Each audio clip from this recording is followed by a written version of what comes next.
Hello guys, I will take out the earplug now, otherwise I won't see it, and I will have the chat window open here so that I can follow whatever is going on. I would love to see who all already joined from all around the world, because morning, hi Uwe. Yeah, it will be very interesting because it is that early in the morning that I will just put this one away. It's so early in the morning that America will not be with us, but maybe Asia, and that would be awesome. So yeah, I played around a little bit here because usually my setup is like this or like so that I can talk directly here with my YouTube followers, etc. Because we are doing a YouTube live stream every Monday at 8 o'clock in the evening. However, I would like to introduce you to this one as well. I hope it will work. So if you would like to join in the future, it would be the YouTube website. Hey, California is with me. Hey, how cool is this? Awesome. Maybe I'll put this one up here and I can follow better and don't have to look down all the time. So if you like, scan in the QR code or come to Karchak Germany on YouTube website. And whoa, how cool is this?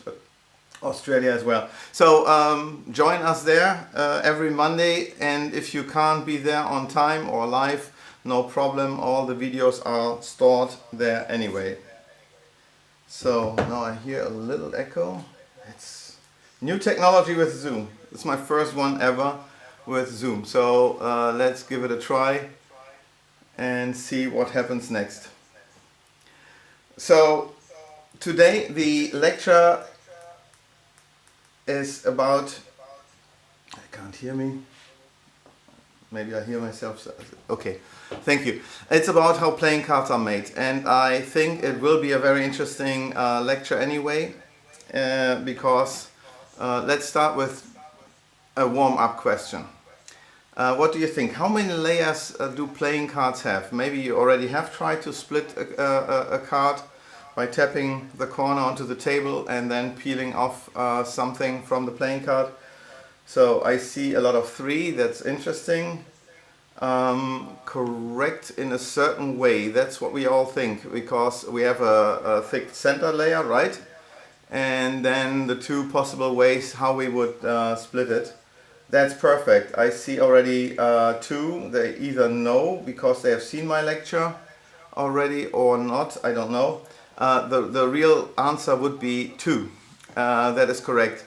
So what happens there is that there are 2 layers of paper, and USPC is the only manufacturer worldwide that is still producing their own paper.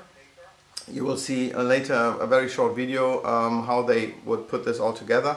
It's big rolls, and when you try to split the cards, you will not be able to split exactly where the glue is, because the glue is much stronger than the fiber of the paper. So what will happen is when you peel it off, you would peel off the top half, and if you are lucky you would peel off the bottom half, and that means you would have 3 layers, because the other 2 halves stuck together with the black glue would stay in the center and appear a little bit grayish, but in the end it's just the paper.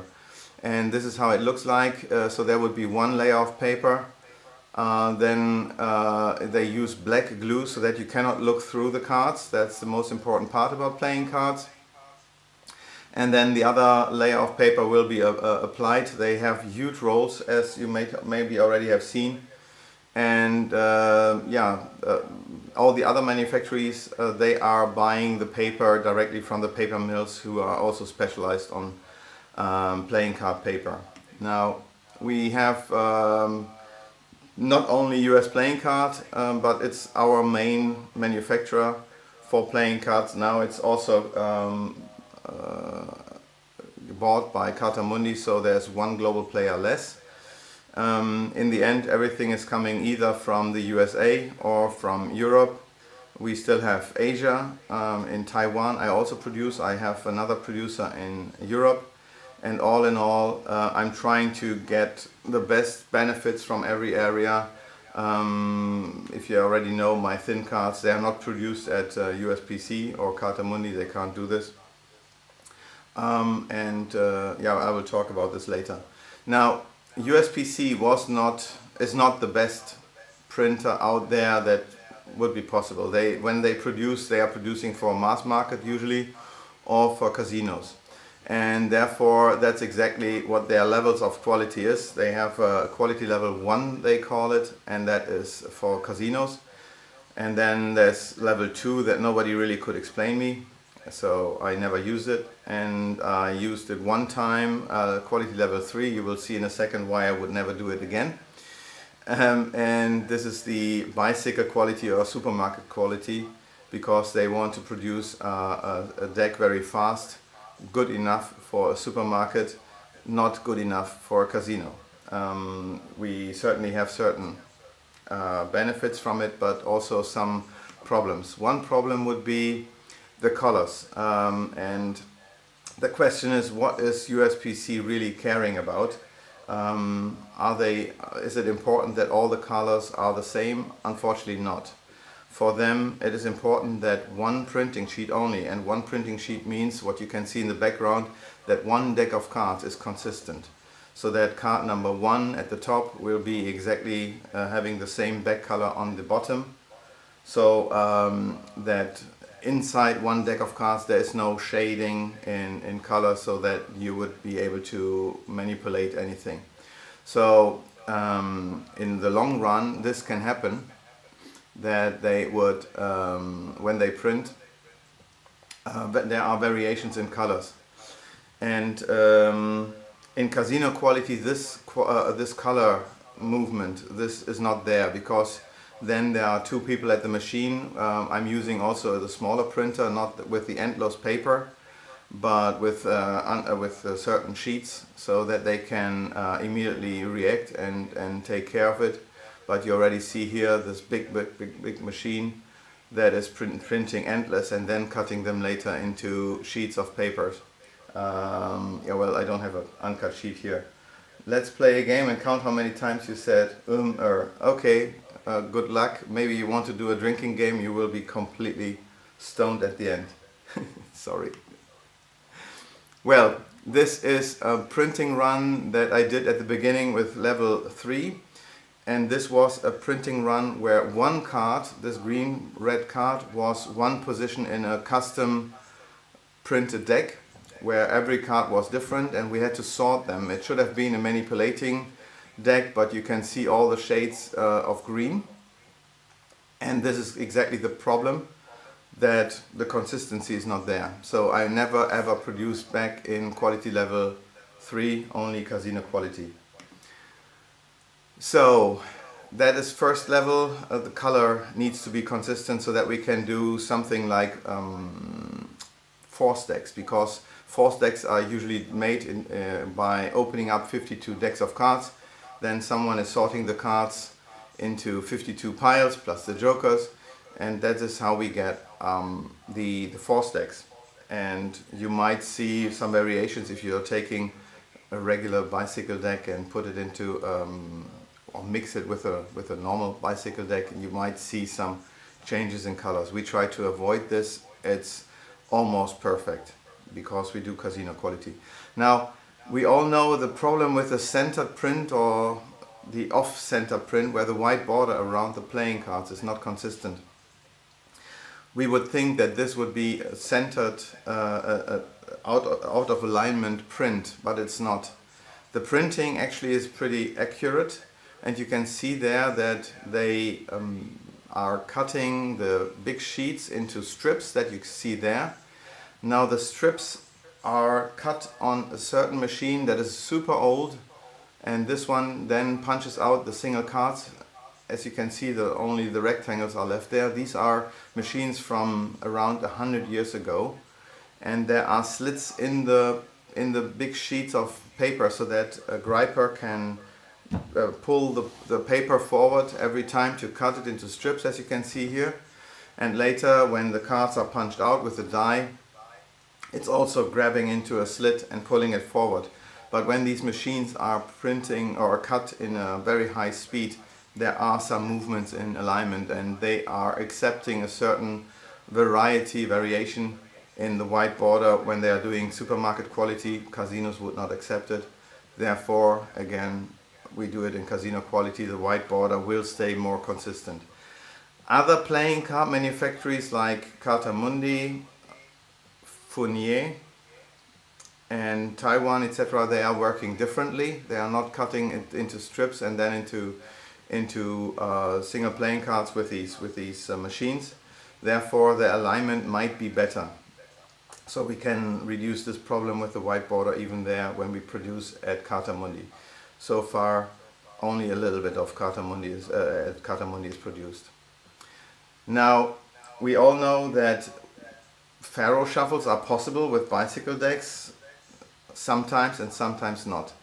And you can find out if your cut is well and how it works. Actually, when a playing card is cut, let me show you. This one is open.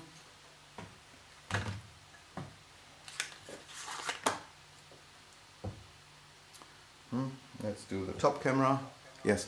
So what you can see here is a deck of cards, and when you are taking a deck of cards and slide it like so, then you can feel that there's one soft edge on one side and one rough side on the other. I want to have consistently that the cut would be always on this side where I want to have a soft edge, so that I will then be able to do easy faros like this, and that they interweave when I go from the backs to the faces. With USPC there is sometimes some problems, because the knife that is cutting through the paper has the problem that it gets dull over time, and when bicycle decks are produced like millions of times, this knife that is cutting into the paper to separate the cards and put them into rectangles is sometimes, where am I? I don't see me anymore. Put me here. Let's see if this works. Yes, now I'm back. So when the paper is cut, you will get a smooth edge on one side, like with a puzzle piece. Entweder streamst du dich selbst oder jemand hat das Mikrofon an, man hört dich doppelt mit Delay. Thank you, Lucas, for this feedback. I cannot switch off the sound completely, only if I would put in this earplug. Is it better now? I would hear me now on my earpiece. Maybe I can. Oh my God, not that easy. I'm trying my very best here. Yeah, better. Okay, super. Thank you. It recognizes that I have it now in my ear, but I hear my echo now, and this irritates me like crazy. And I cannot mute this one here. Oh, I can. Perfect. I have to keep this one in here. So, depending on the cutting direction, let's do this one more time. When you cut the paper with the knife through this side, you will get a very smooth edge, and that would be the way how to faro the cards. When you try to go from the other direction, you would have much more problems getting the cards in there. It's like, it's day and night. So if you go from the other side, from the backs to the faces, very easy. From the faces to the backs, very difficult. Yes, thank you. So, going back, this knife can be dull after a while, and therefore the edges will be, here we go, the edges will be very rough, and the faro shuffles will be more and more difficult. Therefore, I do smaller deck runs so that I can control that every deck will be 100% the same quality and will not be like good or bad over a certain amount of decks. So every deck should faro perfectly.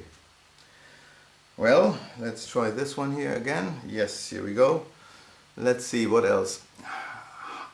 How you can improve the visibility in your card magic. Now, this is something well, I don't need myself here.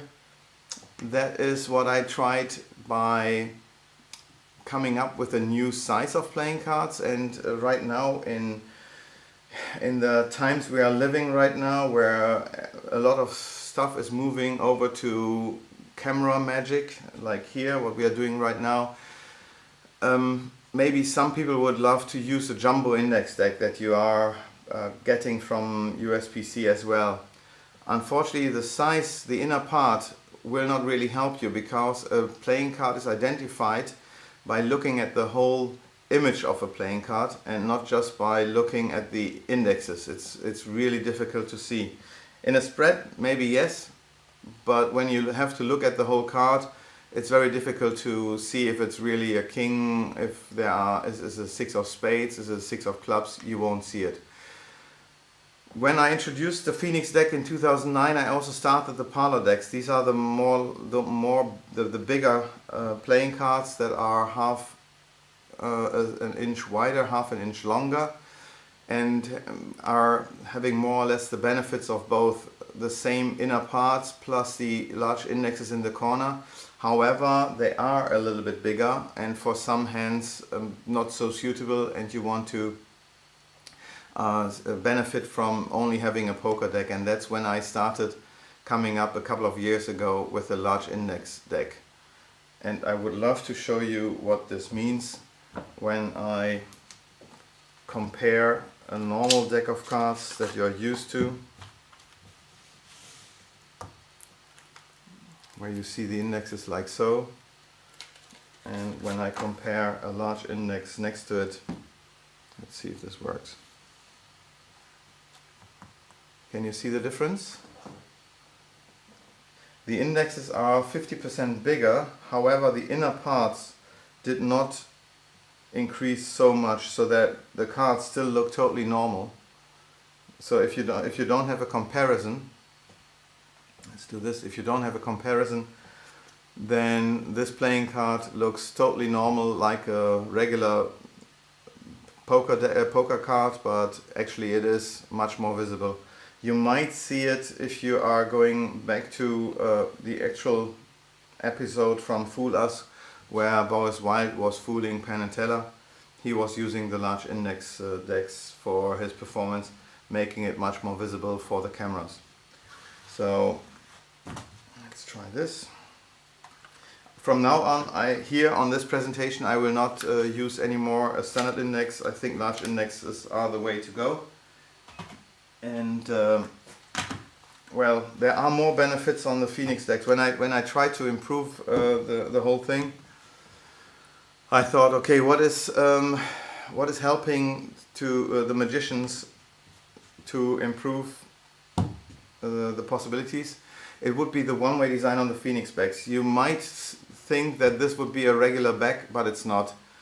When you look close at I can either do it with the top camera, but I think we'll stay with that one.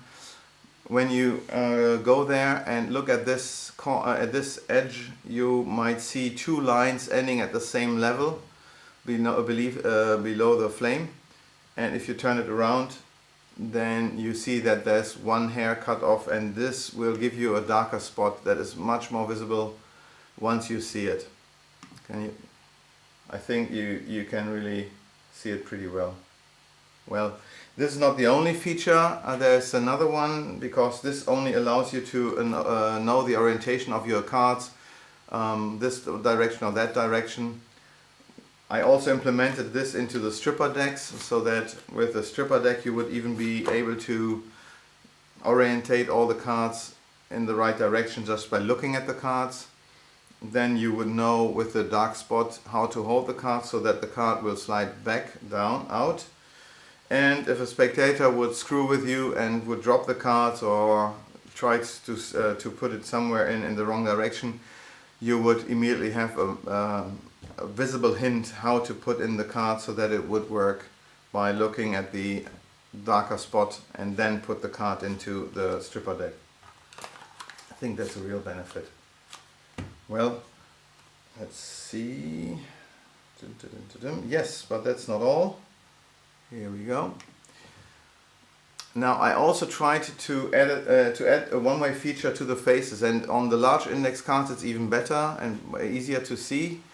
Can you see somehow the orientation? But because usually this any 2s, any 4s, picture cards, etc., would not allow to know how a card is orientated. Can you see where the one-way design is? Maybe someone in the chat can tell. It's super simple. Once you see it, it's impossible not to see it. But I tried to add this feature very small. Sure, don't tell. Okay. Well, maybe it's not me telling, but it's the illustration telling. As you can see, there's more space between the two and the heart on one side and less on the other side. It might go through. Hi, Leo, how are you doing? So you would see the space on one orientation, and when you turn the card you can easily spot which card was reversed in a spread of, let's say, 5 cards. That fooled Eugene Berger 3 times in a row when I did it together with Jeff McBride the first time when I had the Phoenix decks available, 2009, 2010. Yeah. The top looked wider. Now it has nothing to do with wide or narrow. Well, wider the space between the letter and the pip. Otherwise there is no difference. And certainly it would not allow me having the 2 closer to the edge also, because as we know the variation during the cutting process could be kind of off. So the only way how to control it 100% is in the print and not by going to the border closer or further. Yeah, it's pretty cool. Now, when I constructed the Phoenix deck, I did not start just with the back design, but with the marked version of it. Let me check. Yes. So what I did is I really started from scratch, having nothing. That was just the red card. And certainly, now we come to the problem that I cannot open it. Maybe. Okay, I'm off. Nope, can't get it. Well, that's typical USB-C. They can fly people to the moon, but they cannot add a fantastic tear strip that would work. But that's why we have knives. Now, when I started with a red back. Certainly I wanted to have the same red color like bicycles, so that people would already be used to this. Then I thought, okay, where would I put the marking? And certainly I think it's the best way to put it into the corners. Back then I thought the other best marking system that existed was the Boris Wildmark deck. However, the Boris Wildmark deck is having it, let's see if this one works. Nope, that doesn't. That you would have the marking along the line. And therefore, when you spread the cards, when you fan them, it would not be visible that easily. Let me try. So here we go. When I don't need the jokers. So when I open up the cards, this already would be enough to know that this would be the King of Hearts, right? So very simple. Just the corner 3 of diamonds would already tell me which card this is. Later I found out how good the Boris Wildmark deck was, but that took me some years. So far I thought that my mark deck would be the best one in existence, but certainly it is not. It just depends on what you want to perform with this deck. Now, what I did here, I added the border, then the inner part, as you know. And as you can see, it's the letter 6 and the letter C for clubs. Then we have hearts, spades and diamonds. And we also have the sum deck. Oh, that's nice. Yes, please donate and help the young magicians. That is very, very nice. So the markings of the Boris Wildmark deck is also very cool. And we added this feature now. It's slightly different and it took me some time. Now I cleaned up spaces at 4 different levels. Now here we have to point at 4 different levels, and it would be in chased order. So on the left it would be first the clubs, then the hearts, the spades and then the diamonds. That means when we are filling it here, it would be the 6 of clubs we would see. I guess you can see the number 6 here, the border, it's also there. Certainly because you can turn the card around. This would be then the 6 of hearts as it moves down. Here's the 6 of spades, and finally the 6 of diamonds. And when we try to locate a card, then it's much faster with the Boris Wildmark deck than with my mark deck. So I'm giving it a quick shuffle. Guys, let's try this. Can the first one please tell me any playing card he likes? I try to locate it very fast. Thank you. 3 of diamonds. Let's try the 3 of diamonds. As you know, I do the top camera. With the 3 of diamonds I would have to look down here, or for you it would be down here. So when I spread, all I have to do is I'm now looking just for the letter, for the number 3, nothing else. And once I see the 3, I'm already there with the 3 of diamonds. It's really quick how to locate something. And the 6 of spades, okay. The 6 of spades would be in this level here. Let's see if I can find it as quick. Here's the 5, the 11, 12.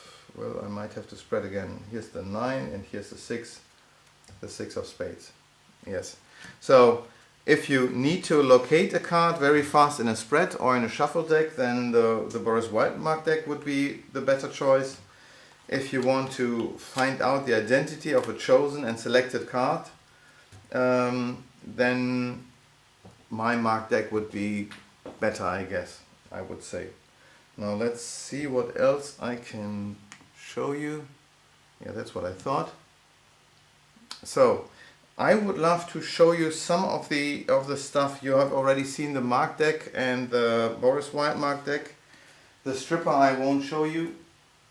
However, I thought it would be cool to see some magic tricks, and maybe, if you like, even 1 or 2 world premieres that are not out yet. That's something we have to figure out if there's enough time, because yeah, this is something that is right now in production. I'm pretty excited about it, that this will come very soon. Or maybe I'll just join, I'll just put it in. Let's see. So in here I have a certain deck of cards. Let me show you. Oh my god, the camera is totally oversteered. But you might get the idea already. This will be a very nice card case. It's still in the printing. But what you see now here is from the times when we can travel again, hopefully. And this has all the immigration stamps from around the world. Doesn't matter if it's the Philippines or Russia or Switzerland, etc. So whenever you have to travel again, and we all hope that this will happen very soon, you will see one of those stamps hopefully in your passport. Now let's do kind of a mental effect, because in this pack I now take out 1 card. You can't see me right now, but that's for a good reason. So I reversed 1 card in this pack. Could someone please do me a favor and name any country in the world where he would like to go? Oh, Canada. Okay, we already have one. Hey Sean, how are you doing? That is so cool. Now, I don't know if it works because I have not tried it yet, but let's see something. Now, if I go through the deck, you might see that they are all orientated in one direction. Just 1 card, and 1 card only, is pointing into the other direction. And let's see if this is in fact Canada. Greetings to Sean. I hope you like that one. Actually, it is by a friend of yours or of ours. The idea is from Michel Huot from Canada, and hopefully this deck will come out very soon. Will be called Vice Versa, and certainly yes, it is an invisible deck with all the stamps from around the world, having more information in there, so you can also use it as a mentalism effect, because it has informations like the capital, the population of each country, which language is spoken there, the ISO code. Oh my god, it's really oversteered, sorry. and the country code if you want to call someone. Now, I would even be able now to see which card is underneath because it's all in order. We have on this side everything from A to I. Italy would be at the bottom. And on the other side everything from J until U, because USA is the last country in the alphabet. So when we spread, I would now have a small little stamp here that would give me away the information also about the card that is underneath. Either I would do it in front here, that I can now see the country that I want to reveal. Like, let's say Denmark would now be here, and I would be able to show Denmark as the only one on the other direction. But if I really hold it down like so, there is a code built into here, and I would now see with the ISO code that underneath would be Spain, because I have the ISO code ES. I know it has a population of 47 million people, and the telephone country code would be 34. And when I reveal the card, then certainly all this information is in there. Reino de España, all there. There are some more features built into this, and I hope that in about 1.5 or 2 months we will have those available, and I'm really excited about it, and I hope we'll get some use of it and that we can finally travel again and see us around the world. I'm really missing you guys. It's terrible. What else did I bring? Oh, this one is for later. It's another pre-release. Great idea. Thank you very much. Yes. Yeah, Michel, thanks again. That was really an awesome idea. And with 54 different countries, we really picked the most important ones where you would like to make vacations. So I think we covered it pretty well. Yes. Some other tricks with the large index deck, and we started a new category in our online store that is called Zoom Magic, because we have to figure out a way how to do magic now in the future months, and how to do it over the camera, or at least in a certain distance when we are allowed to gather with people, so that they would not get in touch with you too close, etc. And there are certain effects that are allowing this setup, and I would like to show you some others that are pretty good for this situation, especially camera, or later by handing out the deck, or let them name something and you can find it. One good one is triple coincidence. I did not prepare this. This is a great trick where you have a deck of cards and random numbers written on the back. The numbers you can 100% predict, and several times you get three hits in the row that you can predict which card they will choose, which numbers they will choose to other people. So this certainly uses our double deckers. In case you are not familiar with the double deckers, I would like to show them to you. This is something that was released in 2010. It's already 10 years ago. My God, time is running. Unbelievable. So it allows you to do the easiest deck switch in the world, because here you would see deck number 1, and when I now turn it around you have deck number 2, and on this side you can only pick the King of Hearts or the Ace of Clubs, the only two possible cards in this particular deck, because what we have here is 26 cards, all the King of Hearts, 26 cards, all Ace of Diamonds, and then a complete deck of cards, spades, hearts, diamonds, clubs, so that you have full cards and an extra force deck on the back. You can certainly rough them, or just leave it like this, because I think it's so easy showing all the cards here. And when you need a king, for instance, being forced, you're just spreading like so. They touch a card or name a number that would be written on the back. You would have a king. You go further down. All these are great selections, could all be the ace of clubs. And as we are here using the large index, it would be great for a video camera to show, and it's more visible. Yes. Now I brought another effect that should have used the double deckers. When David Riegel approached me,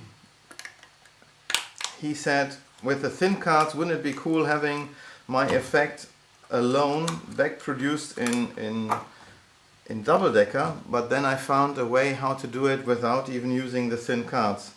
The effect is really straightforward, as you can see, and here this is regular cards. Now it's an invisible deck routine that you can do with the deck in full view. There's no change of anything, I don't have to flip anything around, but we can narrow it down. Can I get, if we should go for a black or for a red card? Imagine that you would now spread all the cards here onto the table and would turn them over one by one, and they would fade away. And only one card at the end. Thank you, we go for red, that's thank you.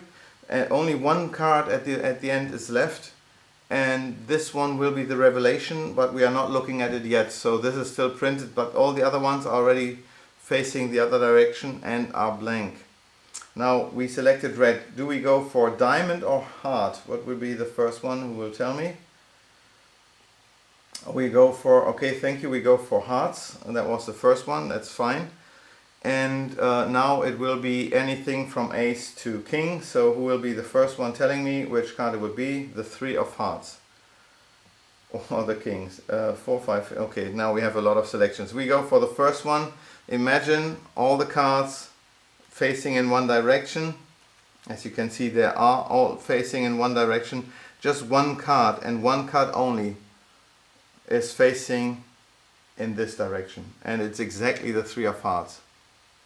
Now, as I told you, all the cards already faded away. And that's what you can see here, that all the cards completely are gone. Just one card left, and that is the three of hearts. And we can really do this with regular cards. I can even show you, let's see, that even the joker is included. This again uses the marking system of the Phoenix with the information here on the side. However, let me try this one. Unfortunately, the camera is really too bright. Sorry. Get it? Now what you might see here on this side, it says ace of clubs, and here it says ace of spades. That means if I lift it off, you might see why it works. When I open it on this side, you will see a spade. If I'm sliding it to the other side, I get an ace of clubs. So it's pretty straightforward that we can really reveal every playing card you like the eight of spades, or on the other side the eight of clubs, very easily, because you don't have to open it any further. The name of the deck is called, oops, All Alone. Yep. So the cool thing is it's all using rough and smooth, certainly. Here is the back design, and here it's the blank back. Because in the spread and the roughing does the rest, you keep the cards like this with a little pressure, so I can close it, turn it around, and everything stays in place. And it looks that this would be the card that you just looked at, but it's not, because it's the card above. But very, very simple, and as soon as you slide it back together, the deck is reset. The order would be from ace to king, and then backwards from king to ace. So the higher the value, the more in the center it would be. And with a low card like what we had right now, I know it's very close to the edge, and that's why I to the end, and that's why I had to cut. But because of the marking, there's no big problem. I can locate the card very easily and open directly there. There's no counting, nothing involved. It's pretty straightforward. Is there any questions regarding the All Alone deck? The roughing is done, by the way, in Taiwan. so that the roughing is printed. You can get it on my website. Give me some more time, Aaron, and I will tell you about it. Thank you for asking. So the roughing is printed onto the playing cards, so that we don't have to spray anything, and the cards are now consistently very good and reliable with the roughing. And Taiwan is the only one who can apply this roughing right now. USPC definitely cannot do it. At Carta Mundi, with the European law, in earlier years they could do this, and they did this for the kids cards, for example. However, playing cards are considered toys, and therefore kids would be able to put this in their mouth, and magicians as well, as you know. And yeah, therefore they would not allow this kind of treatment. Taiwan is working slightly different, more different, and that's where we can apply the roughing, and it works pretty well. This printed rough and smooth I used already for a very long time. Back then, when I produced my first parlor decks, and also the first double deckers, I used a European printer who was able to apply this roughing as well. We still have a few parlor invisible decks in stock. That's something that came back from our US warehouse when we cleaned up and moved our warehouse recently, because the rest all was burnt in the fire. And unfortunately this printer is also out of business for a couple of years now already, and no other printer so far could do the same what they could do until now with Taiwan. However, Taiwan has a different paper size, and I have problems producing the parlor size cards there, because they would cover more or less two printing sheets, and that would make it extremely expensive. They're working on a different printing sheet that would be more similar to the German one, and then we can print tarot decks finally again, and the parlor decks there also with the roughing and all this. Yes. Now, yes, this is all alone. Maybe one more that you might like to see. You might be familiar with Inferno, and the question is, should I perform it, or should I just explain what changed recently? Please let me know in the chat. If you have not seen Inferno, then I'm happy to show you the effect. Otherwise, I would just perform, please. Okay. Yeah, the idea is the following. If it's something that happened certainly in my warehouse where everything burnt down. Unfortunately, I don't have the picture here. It was funny. Kind of funny. It was macabre. When I went there the next day and everything was covered in foam. Well, maybe you don't know, my warehouse burned down in 2017. And the next day everything was completely ruined, and I had to start from scratch. And I was finding some Inferno rests in one of the corners, and it was certainly burned and melted and everything. Give me 1 second. Want to see something? Maybe I can get it here, because I think the box is still here.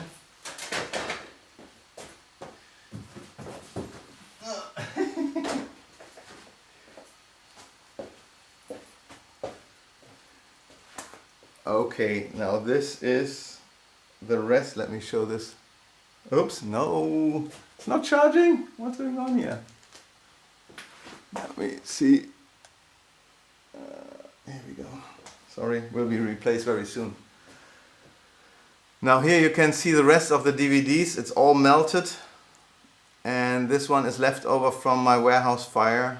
I just picked it as a souvenir kind of thing. Now, imagine this. We would have a complete deck of cards, and as you know, yes, it's pretty cool. I have some other leftovers as my souvenirs, and it's kind of creepy keeping this, but it reminds me that only with the help of all you guys who helped me very quickly with voucher purchases, etc., to come up onto my feet and start all over again. Thank you for this, guys. Without you, not me here. Imagine we have a deck of cards, and with a deck of cards we have number cards, we have picture cards, we have colors, and like red and black, as you know. But first of all, let's start a fire and we will eliminate cards. The first one, maybe Sean, could you please tell me what shall burn, the number cards or the picture cards? The numbers. So you will take virtually the cards and remove all the aces, the twos, threes, up to the tens, and throw them into the flames. All gone. We are down to the jacks, queens, and kings. That's the only card that are left. Now maybe Crosby, Fraser, could you please tell me, we have left now the men and the women. What shall burn next, the men or the women? The men. Okay. Okay, so we're removing the jacks and the kings. All gone. We are down to the 4 queens. Now, Gloria, it would be nice if... Too late. Gloria, could you please help me? We are left with the 4 queens. There's a queen of hearts, clubs, spades, and the queen of diamonds, and they start already getting on fire. If you would have to reach into the flame and remove 1 queen from these 4, which one would you save? What would be the last one, Gloria?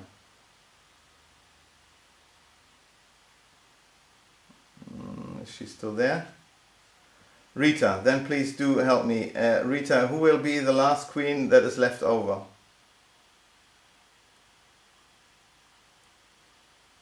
Okay. No. There we go. That's Aaron. And bingo show. Okay, Aaron. Let's take this one. We are going for the Queen of Hearts. Obviously, it's certainly taken very often, but we go for the Queen of Hearts. Now inside this matchbox there are no matches in there, the fire is already gone, but inside is a playing card. As you can see, there's nothing to it, it's really just one playing card. Now as you can see, that's with a paper clip. Now let me remove the paper clip. Now you said the Queen of Hearts, it is, yes. Now look closely. Sorry, I bring it back into the screen, and here it is, the Queen of Hearts. And again, with the larger index, it's much more visible than the cards before, so that you can really perform this very well. Shall I explain it, or shall I just say it's a great trick and was trick of the year a couple of years ago? Okay, so what it is, it's a great combination. Joshua J did a really cool trick with this. It is an asymmetric Magician's Force at the beginning, the equivoke, because usually you would do like red and black, and so you would divide 52 cards in half when you go for red. Then you would say diamonds or hearts. Again, you would cut it in half to having again only 50%. Then you would go high, low. A lot of ways to get into problems so that they could trail back that you used the Magician's Force here. Now with the questions that Joshua developed, you are getting rid of more than just half. And the first question would be numbers or pictures. Sean already named the numbers, and therefore I would remove the numbers and throw them into the flame. Now when I ask again and someone else would say the picture cards, then I could say, okay, so we are going for the picture cards and the number cards are all gone. So we are throwing the picture cards into the flames. But before that, what should we put into the flames? The men or the women? So with the first question we eliminated 40 out of 52, way more than half. We are down to 12. And with the next question, men and women, we are getting rid of 8 from the 12. Only leaving us with 4 cards. That's it, the 4 queens. And with the double-decker cards, we can provide all 4 queens inside this small little matchbox, because they are all in there here, folded into each other. So these 2 cards would be the hearts and diamonds, and over here are the 2 black ones the spades and the clubs. And this is how 4 cards look like. With regular playing cards it would be much thicker, but with the thin cards that I already showed you, it's a perfect set and it really looks natural and like one card. Now you see that this card here is smoked, a little bit darker. That gives me the hint that here are the black cards and on this side are the red cards. When red is selected, all I have to do is with the paperclip move of Schenk to remove the color that I don't want to use. Oh, by the way, we also provide 2 other queens with a false index where you just have to cover one index, so you don't have to steal away the red or the black ones. You just go for the false index. So when you want to remove the black ones, you use the paperclip move and remove not only the paperclip but also the black cards. You are left with the 2 other cards. Now this burnt corner here, go through the explanation again. Oh boy, I think it's recorded. Let's see if I can do this later. So what is left after the equivoke and limit going down to 1 queen, let's say this time we go to the queen of diamonds. Now the main queens, the queen of hearts and the queen of spades, are on the outside. The minor colors, the diamonds and clubs, are on the inside. This burnt corner gives you the control over both. When I want to show the hearts, I just pop it open. Then I'm stealing out the other one and can show that.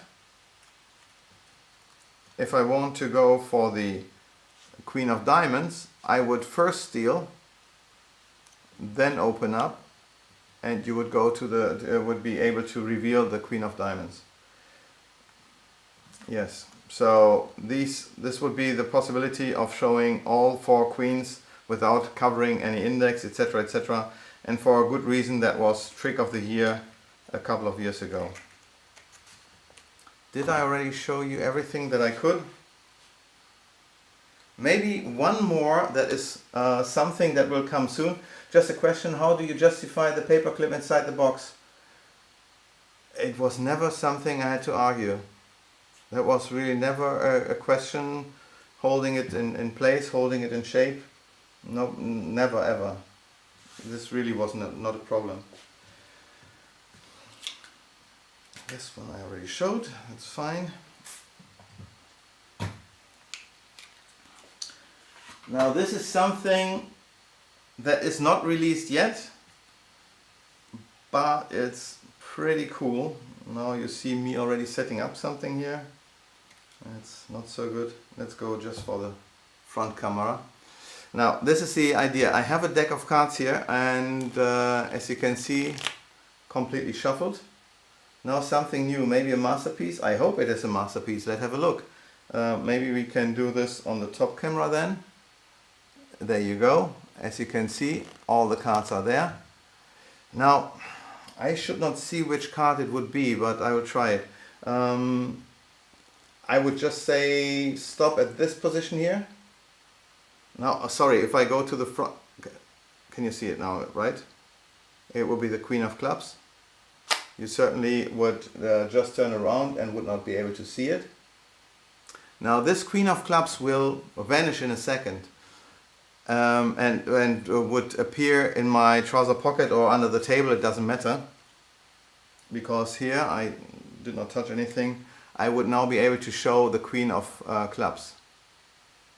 Any card that was in the pack would be gone. Actually, really, every card in this pack is gone. There is no card in the pack. Completely gone. How cool is that? This is a new variation of the Get Sharky effect, but this was done by Christensen. Give me 1 second, his name I owe it. And that's not fair. Morten Christiansen, he showed me this at one of the last conventions we could go to. And that was at the sessions in England. Oh, let me reset this. The effect is really cool. It has just one card at the top and one card at the bottom that is seemingly regular. All the other gimmicks are glued together like a Get Sharky. So whenever let me do the top card again. So whenever I riffle through, you would see a regular card, right? And it looks shuffled, but however, it's only 6 cards that I would know. These are the 6 cards available in this particular pack. And they are represented by numbers. This is from low to high. This is card number 1, 2, 3, 4, 5, 6. When I open it up, I would see here on the marking of the back that this would be the card number 1. Very simple to spot. Here would be another marking telling me that this would be card number 3, the 6. 1, 2, 3, the 6 of hearts. Now all I have to do is I would have to cut the deck, or in any way you like, because this side and this side is treated with science friction just to make it absolutely surefire. All you have to do is you're just cutting it, and now these 2 cards will stay together and will not open up again. You certainly can here riffle through now, because this is the glued end. Well, there would be one that will pop up because it was the rough gimmick, but when you're just going through like this, all these cards, 52 cards, are all gone now. This is something that will come very soon. We are preparing the decks right now, and as you can see, it's also available in large index as well as standard index. Now, someone already asked, it was Aaron, I think, where all this is available. Actually, right now, right here, I put something together for you. This Zoom special contains all what I already showed you. Well, not the new stuff, but the ones that I could show you. We have the Phoenix Mark deck that would be included with the marking that you know. And the cool thing is, on the camera nobody would be able to see the marking, but you would be able to work with the Mark deck. I would also put in a Boris White Mark deck into the special, and the stripper deck that can be handled very, very simply. Then the stripper coincidence with the numbers, and All Alone, that was the deck with David Regal. Last but not least, Inferno, all included. And all this has a value of 150 euros or $155. But as we are here in hard times and I would like to support you as well, I cut it in half. This is something that you can get right now until tomorrow evening for 75. If you want to spend more money, certainly send this money to the bank account that you already saw here for the United Magicians for the World. And but on top of everything here that you see, I will add one more bonus, and it's the homing card. It's a great routine that is using the parlor cards. It's great for video magic because it's completely self-contained, and you know the homing card, I guess. It's super visible, and I just throw this in on top for another $35. Now, where do you get this one? It's on my website. If you go there to cardshark.de and use the /add and UMFTW, then you get directly to this offer. Easier would be if you would just take your phone and scan in this QR code right now, so that you would be able to go directly there without typing anything. It will get you directly to this web page, to this offer. One more time, it is available until tomorrow night. It's only visible for you guys here who know about this. And yeah, after that it will be gone again. This is really a special deal. I don't know with the shipping cost so far with COVID, it really is a little bit of a struggle to ship stuff now. I know that, for instance, to Israel our stuff takes more than a month, even if we are using UPS. It's really weird times we are living in. But that's it. That's all I can say, guys. I hope you enjoyed it so far. I think I covered exactly 1 hour, and I don't know if Walter is coming back into the chat and who will then take over.